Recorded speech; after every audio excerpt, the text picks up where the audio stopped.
Crypto पर छाई धुंध अब साफ होने लगी है। ये लगभग तय हो गया है कि भारत में किसी भी तरह की निजी क्रिप्टो करेंसी मान्य नहीं होगी। सरकार ने इसकी पूरी तैयारी कर ली है। इसके लिए केंद्र सरकार 29 नवंबर से शुरू हो रहे संसद के शीतकालीन सत्र में एक बिल लाएगी, the crypto currency and regulation of official digital currency bill 2021। इस बिल के जरिए जहां निजी क्रिप्टो करेंसी पर पाबंदी लगेगी, वहीं इसमें आरबीआई की डिजिटल करेंसी का भी फ्रेमवर्क होगा। आपको बता दें कि क्रिप्टो करेंसी को लेकर बनाई गई संसदीय समिति में इस आभासी मुद्रा के हर पहलू पर विचार विमर्श हुआ था। समिति के कई सदस्यों ने क्रिप्टो एक्सचेंजों के भारी भरकम विज्ञापनों पर भी आपत्ति जताई थी।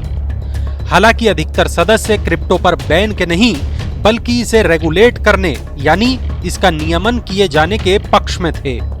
अब सवाल यह है कि सरकार इसे रेगुलेट करेगी या पूरी तरह पाबंदी लगाएगी। ऐसे ही कई अन्य सवाल हैं जिन पर से पर्दा बिल आने के बाद ही उठेगा। क्रिप्टो अगर करेंसी नहीं तो फिर क्या है? दरअसल करेंसी केवल उसी को माना जाता है जिसके पीछे सरकार की गारंटी हो। सरकार या रिजर्व बैंक ये कभी नहीं चाहेंगे कि भारतीय रुपये के अलावा किसी भी तरह की निजी करेंसी चलन में आए। दूसरा सवाल, अगर क्रिप्टो करेंसी नहीं तो क्या संपत्ति है? अगर हां तो क्या सरकार कंपनियों को अपने रिजर्व क्रिप्टो में रखने की इजाजत देगी?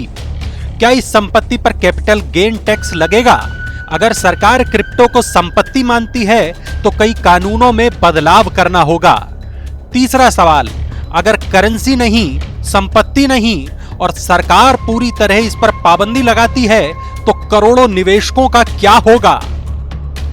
आरबीआई के गवर्नर शक्तिकांत दास भी कह चुके थे कि क्रिप्टो में निवेश करने वालों की संख्या को बढ़ा चढ़ाकर बताया जा रहा है। क्रिप्टो कंपनियों ने दावा किया था कि भारत में 10 करोड़ से ज्यादा लोगों ने करीब 6 लाख करोड़ का निवेश कर रखा है। मान लीजिए निवेशकों की संख्या इससे आधी भी है, तो क्या सरकार इन्हें क्रिप्टो से निकलने का कोई विकल्प देगी या नोटबंदी की तरह यह फैसला एकाएक लागू होगा? चौथा और बड़ा सवाल, अगर निवेशक क्रिप्टो से निकलना भी चाहें तो क्या एक्सचेंज पर इतनी लिक्विडिटी होगी कि वे निवेशकों को किसी भी भाव पर निकलने की अनुमति दे सकें? सवाल कई हैं, उलझने उनसे भी ज्यादा। मनी 9 की सलाह है कि बिल की बारीकियों को गौर से समझिए और क्रिप्टो में निवेश बहुत सोच समझ कर कीजिए। यहां ना तो नियामक है, न सरकार पीछे खड़ी है, जोखिम आपका अपना है, क्योंकि क्रिप्टो ना तो डॉलर और रुपए की तरह करेंसी है और न सोने और चांदी की तरह धातु।